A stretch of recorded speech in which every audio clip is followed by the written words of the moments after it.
cerita misalnya, menulis, ada narasi Bu, menulis misalnya. Artinya kita harus mencari model lain, tidak hanya buka buku lalu jawab, tidak. Oh, berarti harus PJBL, ada project yang harus mereka selesaikan, dan produknya itu adalah tulisan narasi atau tulisan-tulisan yang lainnya. Dan ini akan terus ya berputar terus. Jadi kalau sudah siklus 1 kita refleksi lagi, kita observasi lagi, kemudian direncanakan lagi tindakan berikutnya dan seterusnya sampai berhasil. Oke, ini ya. Analisis dan interpretasi data. Jika dalam pembelajaran itu nanti berhasil atau tidak, ada kelebihan dan kekurangan, bagaimana proses perbaikannya terjadi, berhasil, tercapaikah tujuan pembelajaran? Kalau tidak tercapai, apa kekurangannya? Kalau tercapai, apa kelebihannya? Jadi kita tahu, oh nanti kalau saya bertemu lagi dengan karakteristik siswa yang seperti ini, saya akan menerapkan ini. Atau ketika karya kita dibaca oleh orang lain, dia akan cobakan juga di sekolahnya. Ya. Jadi itu memberi manfaat kepada orang lain yang disebut dengan diseminasi. Ya. Jadi kita tularkan ilmunya melalui tulisan-tulisan yang kita berikan. Terus, oke.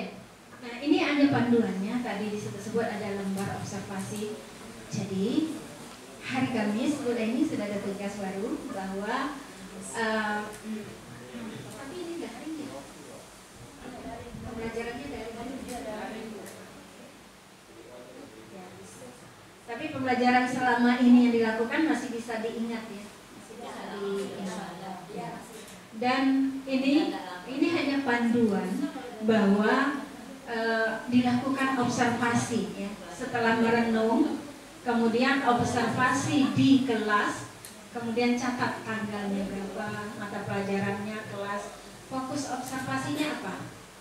Apa yang diobservasi? Misalnya di situ apakah metode apakah PBL itu sudah dilaksanakan, anak aktif atau tidak, tujuan pembelajaran tercapai atau tidak, dan seterusnya. Kalau iya, memberi komentar. Dan ini sebenarnya bisa dilakukan oleh teman sejawat. Jadi kalau misalnya satu guru mengajar, seperti saya ngajar, nanti Ibu Leni mengamati saya, lalu akan ditulis di sini. Katanya Bu Erna ini mengajar menggunakan PBL, kok tak muncul ya? Tahap 1 mestinya orientasi pada masalah, kok nggak ada? Itu dicatat. Nah itu nanti yang akan menjadi latar belakang bagaimana kita membuat PPK, proposal PPK sendiri. Ini salah satu contoh saja, jadi bisa bentuknya yang lain ya. Artinya apa yang kita amati selama ini kita tuliskan ya. Kalau dihayal-hayal nanti lupa ya, pas temuan lupa ya. apa tadi ya, jadi kita catat, itu akan menjadi latar belakang nanti untuk sebuah proposal PPK. Ini ada contoh, mungkin format lain bisa dibuat sedemikian rupa sehingga lebih bagus. Oke, terima kasih. Ini dekat rumah saya, Taman Sibukan. Sudah yang untuk angkat yang sudah diangkat semua ya. Sudah Sibukan.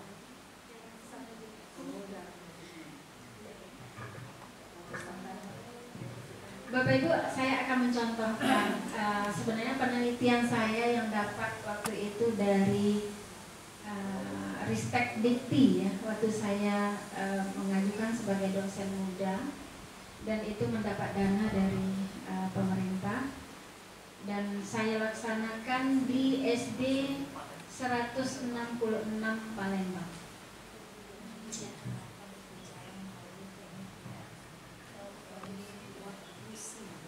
Jadi peningkatan kemampuan berbicara melalui teknik Tell Me What You See pada siswa kelas 5 SD Negeri 166 Palembang. sekarang saya tak tahu lagi karena banyak sekolah yang digabung-gabung ya di mana sekolahnya. Nah di sini ini latar belakang. Tadi dikatakan bahwa di dalam judul ada kata meningkatkan. Karena tujuan utama kita PTK adalah meningkatkan atau peningkatan karena tindakan perbaikannya. Oleh karena itu bisa peningkatan kemampuan apa? Atau upaya meningkatkan. Jadi dua cara itu boleh untuk judulnya. Melalui apa? Jadi pertama ada kata meningkatkan atau peningkatan. Yang kedua, apa yang ditingkatkan? Kemampuan apa yang ditingkatkan untuk siswanya? Ya, di sini kemampuan berbicara. Kemudian melalui apa kemampuan itu ditingkatkan? Bisa metode, model, media dan seterusnya ya. Kemudian ada lokasinya. Lokasinya di mana? Ada subjeknya ya. Subjeknya itu siswa kelas 5 dan lokasinya ada di SD 28 misalnya ya. Jadi ada berapa poin untuk judul? 5, 1 kata peningkatan atau upaya meningkatkan. Yang kedua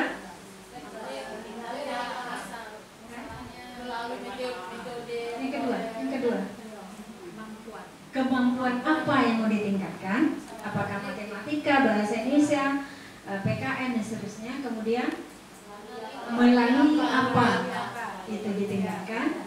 Kemudian subjeknya siapa, siswa kelas berapa ya? Dan lokasinya di mana. Kalau kurang 1 poin berarti judulnya kurang bagus ya. Kalau kata-katanya jumlah kata. Iya. Yes. Artinya ada yang benar-benar sampai jangan lebih dari 12 kata. Iya, 12 sampai 12 kata. Ada juga di beberapa jurnal 12 sampai 15 kata.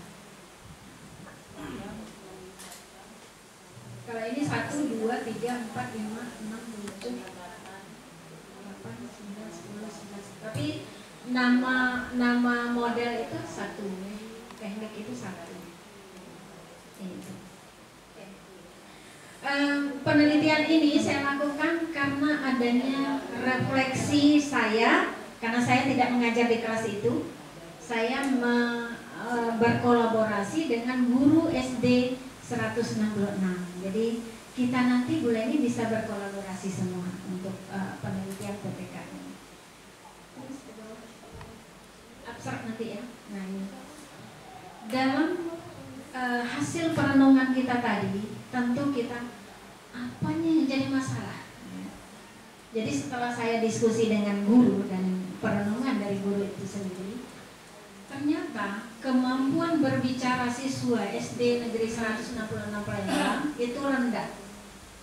Mengapa dikatakan rendah? Nilai rata-ratanya hanya 2,55. Dari mana data itu ada? Karena ini ilmiah ya, terungkap dari tes awal kemampuan berbicara yang dilakukan pada tanggal 12 September di kelas 5. Dengan cara menugaskan siswa mengamati lingkungan sekolah seperti ruang guru, ruang kelas, dan seterusnya selama 10 menit. Dan rata-rata siswa sulit mengungkapkan kembali apa yang mereka amati dengan kalimat yang baik. Dan di antara mereka ada yang malu untuk tampil ke depan kelas. Mudah-mudahan di SD 228 tidak ada yang malu ya siswanya. Ya karena persoalan berbeda. Nah, terus itu dari hasil tes. Jadi nanti Bapak Ibu bisa lihat hasil tes selama ini seperti apa. Oh, memang rendah hasil matematika, PKN dan seterusnya ya. Kemudian untuk menggali data lebih akurat dilakukan wawancara juga. Wawancara dengan siapa? Boleh dengan siswa. Mereka malu berbicara di depan kelas dan mereka jarang melakukan kegiatan berbicara depan kelas selama ini. Dalam hal ini siswa kurang diberi kesempatan oleh guru untuk melatih berbicara di kelas dan wajar jika kemampuan mereka rendah. Berarti apanya yang masalah? Metode mengajarnya ya. Kemudian juga dilakukan wawancara terhadap guru, ya. Atau ini bisa hasil refleksi guru kalau tidak melibatkan, karena melibatkan saya yang tidak mengajar di kelas itu, maka gurunya juga diwawancarai. Di sini bahwa untuk mencari pembelajaran yang cocok untuk kegiatan berbicara ini apa, lalu didiskusikan. Nah, jadi diskusi antar guru itu bisa menentukan atau bisa memberi solusi terhadap masalah itu. Oh, kalau begitu, ini gunakan teknik tell me what you see. Kemudian cari teori tentang teknik tell me what you see itu apa. Seterusnya itu ada value dan sequence. Kemudian bahwa, nah di sini yang saya merahi, bahwa teknik ini, teknik tell me what you see, dapat membantu siswa berlatih memberikan komentar dan memperkaya kosakata mereka. Artinya masalahnya tadi rendahnya kemampuan berbicara, dengan teknik ini mereka bisa berlatih kosakata, artinya bisa diatasi masalahnya. Logikanya begitu, ya. Terus kemarin dari teorinya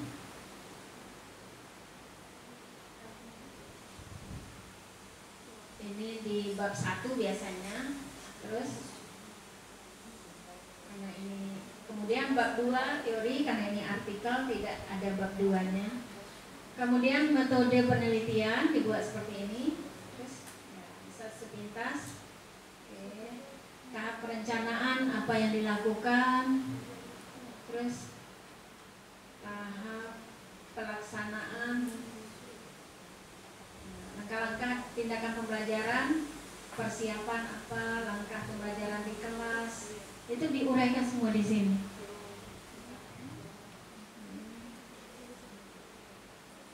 Pada siklus 2 dan 3 ada observasi, kemudian dievaluasi dan seterusnya. Bagaimana mengumpulkan data? Jadi ada 2, bisa bisa tes, bisa juga observasi, pengamatan. Buatkan lembar pengamatannya, kemudian mengumpulkan data bisa juga dari wawancara tadi.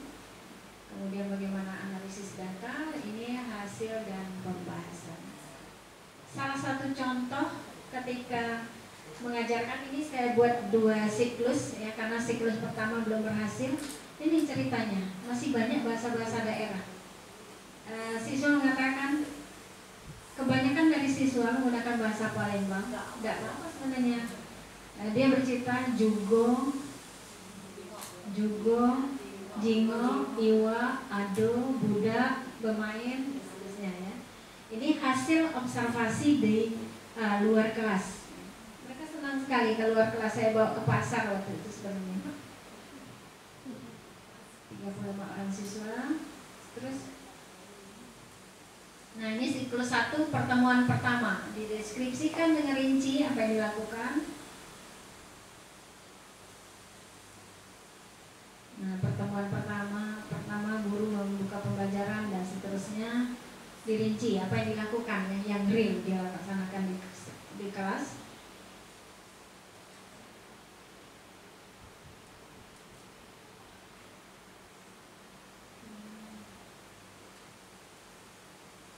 Terus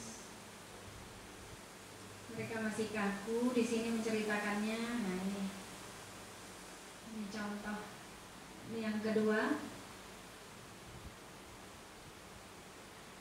Yang penting ini hasil, ya. Sebenarnya belum sampai sini, tapi saya ingin memberikan gambaran bagaimana lengkapnya PPK itu dilakukan.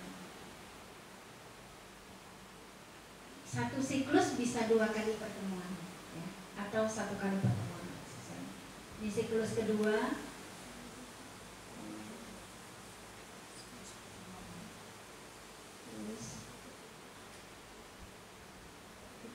Sepintas saja. Terus nih saya bawa ke pasar Kalangan. Nah ini coba lihat sebanyak berapa siswa? 35. Ada yang bantu? Iya, bersama guru kan. Saya melihat sesuatu di Kalangan itu. Saya pun melihat ada orang berjualan tempe dan sayur-sayuran, yang menjualnya seharga Rp1.000 dan seterusnya. Ini mereka sudah mulai banyak kosakata karena apa yang diamati itu nyata di depan mereka, jadi mudah untuk menceritakan. Ya. Terus,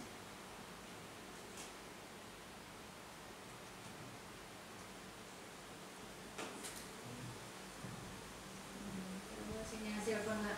Jadi tadi kan ada observasi, ada tes, ada apa? Untuk mengumpulkan data ada wawancara. 3 itu dibahas, ya. 3 itu dibahas di dalam laporan penelitian nanti. Pertemuan kedua dan seterusnya. Nah ini mulai kelihatan tidak terlalu banyak lagi bahasa daerahnya.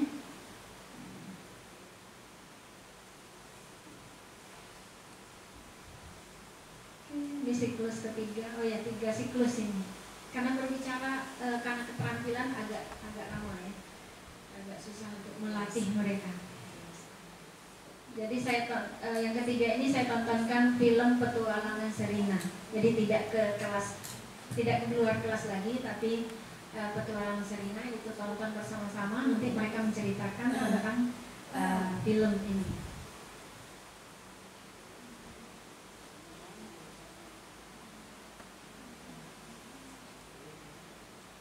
Nah ini hasil mereka.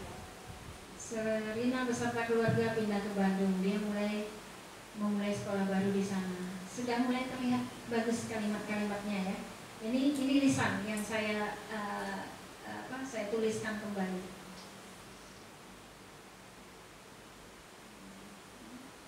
Walaupun masih ada. Tidak kedengaran suaranya Bu. Harusnya cerita dulu tentang Sherina yang sedang bermain dan seterusnya. Terus hasil tes. Nah ini hasil tesnya. TO itu harus ada tes awal atau hasil belajar selama ini yang sudah